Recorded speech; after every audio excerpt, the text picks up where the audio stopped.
I'm Kenny Smith. I want to tell you a little bit about this guitar that I have here. This is a Collings Hill Country guitar, and the back and sides is out of Panamanian Rosewood. And this year, it was around the middle of August. I took a trip to Austin, Texas, there to the Collings factory there, and we were going to do some videos on the new Hill Country guitars, and I had already seen a couple prior to that that Nully had showed me. We played a Texas gig, and he brought 2 or 3 guitars over. I'd already seen some Hill Country prototypes that day. Was blown away by the way they sounded. But in August, we went up to the Collings factory there to shoot some videos on the new Hill Country guitars. When we got off the plane there, we swung by the factory, and Nully had made this guitar, and he made another guitar. It was out of Guatemalan rosewood, and man, I played this one and just fell in love with the sound of it. I had never played a guitar made out of this particular back and sides, the tone wood, and I just it blew me away how close it sounded like the the Brazilian guitars that I'd heard. I'm a big fan of the Brazilian rosewood, and how the chord sound on a Brazilian guitar, I think, sounds like no other. And this was the first guitar that I'd played that had that chord color, and it had this this guitar, particular one, had this mid-range that was just, I thought, was uncommon for a rosewood guitar, and it really had this I just fell in love with the mid-range on this guitar.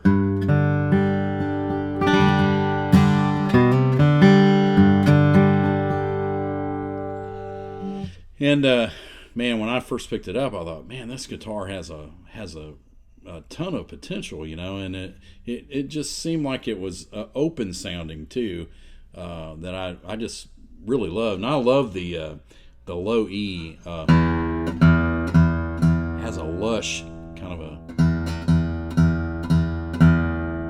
if you can hear that, it's got this lush sound around that low E string that man,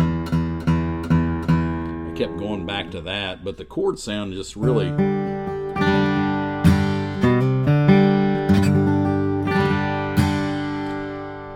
it's really good and dry. But the main thing that I was really that really drew me to this particular guitar was the open sounding and this mid-range and a treble, and it had it just seemed like that presence was there with this particular guitar. Anyways, the more I played it, we were there, I think, 3 or 4 days, and man, any chance I got that went back to the factory, I'd ask Nully, I'd say, hey man, can I check out that Panamanian Rosewood guitar? And man, I just could not get enough of the sound of it. And I remember on the last day I played it, me and Bob Minner was in the break room, and we had, I don't know, a couple hours there. I think we played those guitars, and I just couldn't put this one down. And man, I was just blown away. And like I say, I never played a guitar out of this particular rosewood, and that was just really trying to wrap my brain around this tone wood. And the more I played it, the more I kept hearing different stuff, especially when you went up the neck.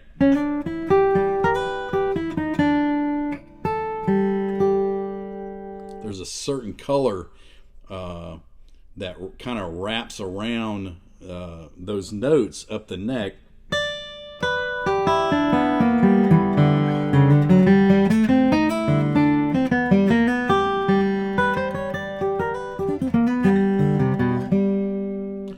it's just got, I don't know, it's hard to explain. I think you can hear it though. It's just a certain there's just a certain color around each one of those notes up there that just it just, I don't know. I play it now after I've got this guitar. I play it now, and I still hear that, and it's still this guitar is still opening up. It's amazing, just the notes and the chord sound. The more I play it, but anyways, getting back to the story. After that, went home, and I had promised Nellie I would take some dimensions of my 1935 D18 neck, and so I took some pretty good measurements off my guitar. I took some off of pretty much underneath each fret, and then I had a little profile of certain frets on the back of it. Try to copy that so you could kind of see the neck shape as it went up. In this area past the 5th fret, it's kind of different on a pre-war guitar, and so I had sent that because we had discussed that at the factory. Just the finer points of the older pre-war guitars and stuff. So I sent those measurements to Nellie, and I didn't know it, but Nellie then ended up making a neck like my 35 D18, and it had that characteristics, and he carved a neck and put it on this guitar. So this has got the new neck with the 35 profile, and then they sent this guitar to me, and I'm just blown away of how good this thing sounds. I've played it pretty much every chance I have since they've sent it to me.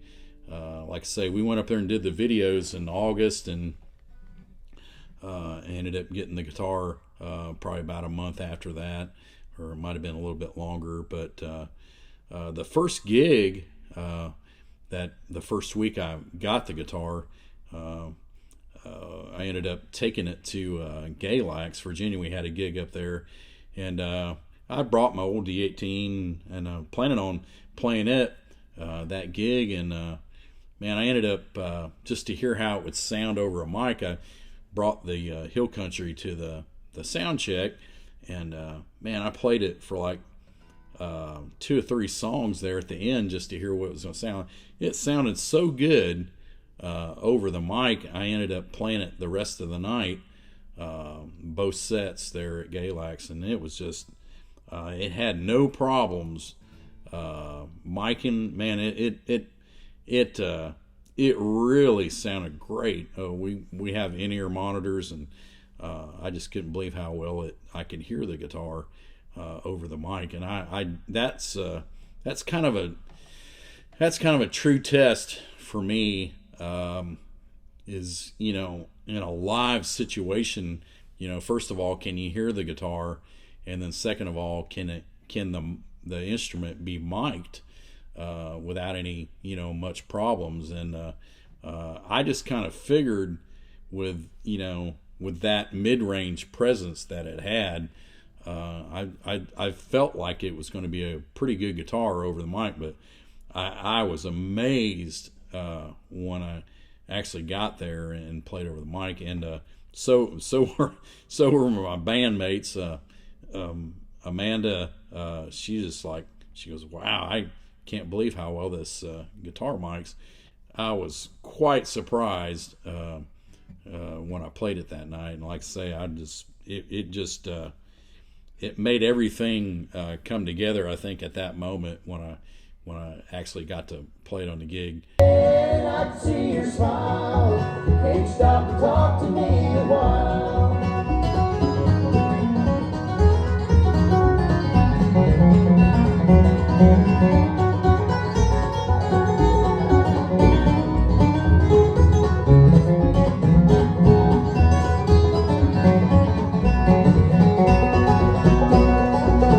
thing. I've had a guitar, that D18 that I've played since I've bought it.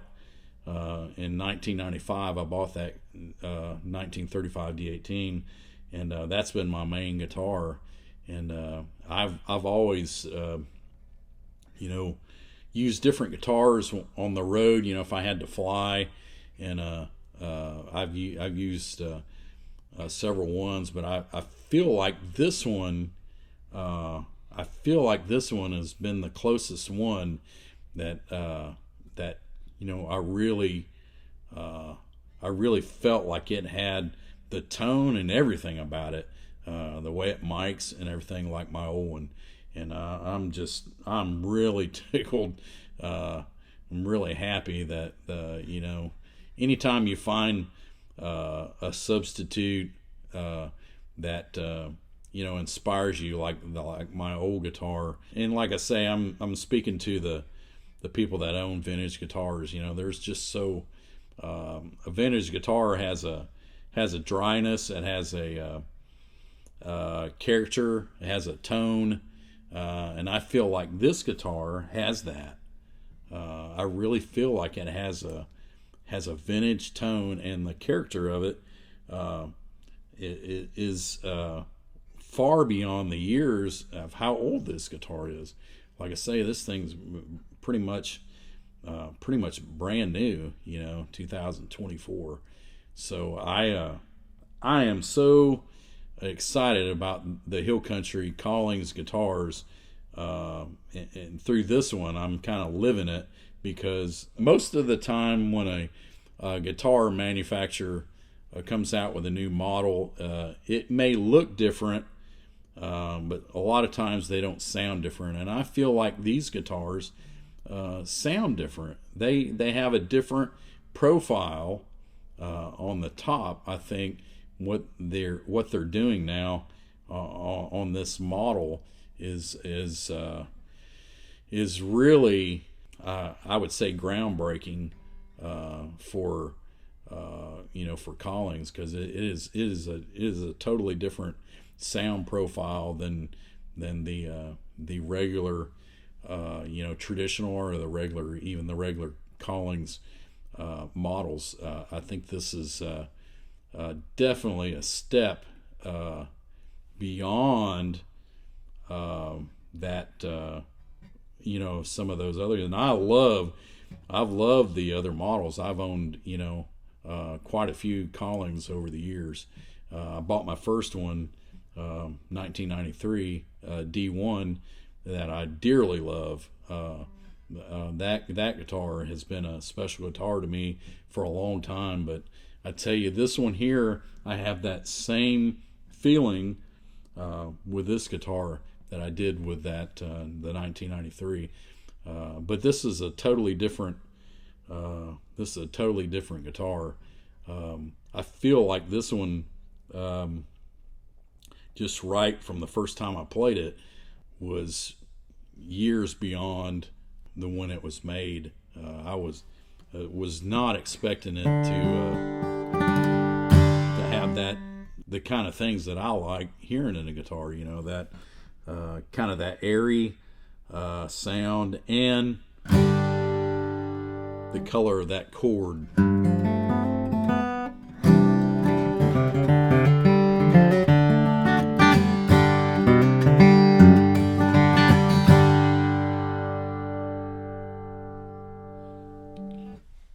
Yeah, so I just appreciate Collings, and everybody there working so hard, on a new model. That's kind of a it's kind of a hard thing to do. Through the years, you've made guitars so well and raised the bar, and then to come out with a new model that is totally different from what you're good at and what you've pretty much honed in on that sound, and then to come up with another sound that is as good or better than all these years collectively making that guitar.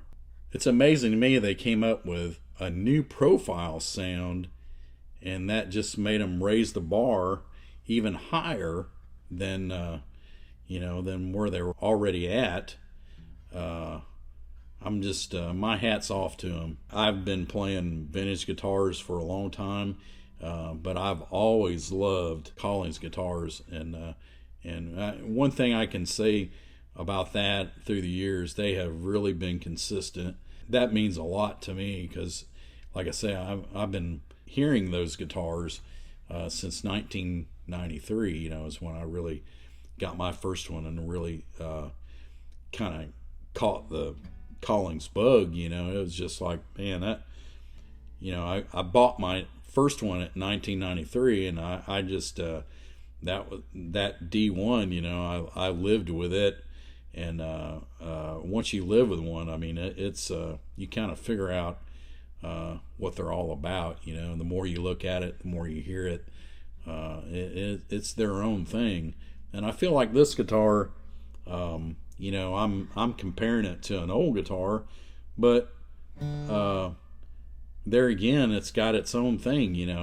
There's a certain sound up the neck that, like I said, there's a certain color that's surrounding that note that's real different, and I like it. I love the mid range of this, and I like the chord sound of this guitar. It is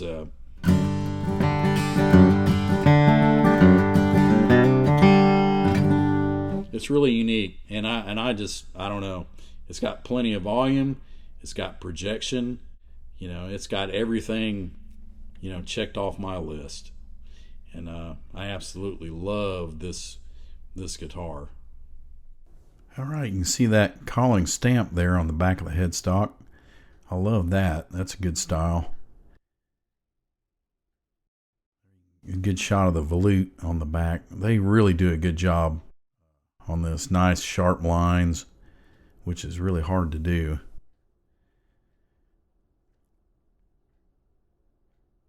There you can see the heel's got the same sharp lines there.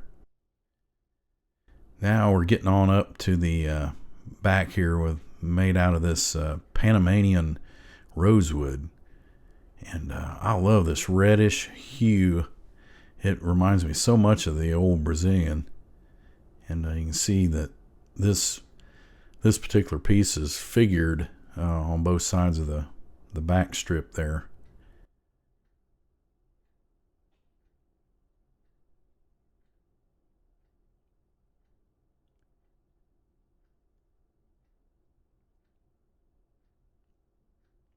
Here you can see the sides. It's got that nice dark rich color. There's a good shot of the heel profile. Here's the Adirondack spruce top. Nice piece of wood there on the top. We got the diamonds and squares there on the ebony fingerboard inlaid. Then you got the nice ebony head plate. Now this rosette is poured out of the same batch as the pickguard, heel plate, and the wedge. It's all custom poured right there in Austin. And look at the swirl on this pickguard. Man, I love that.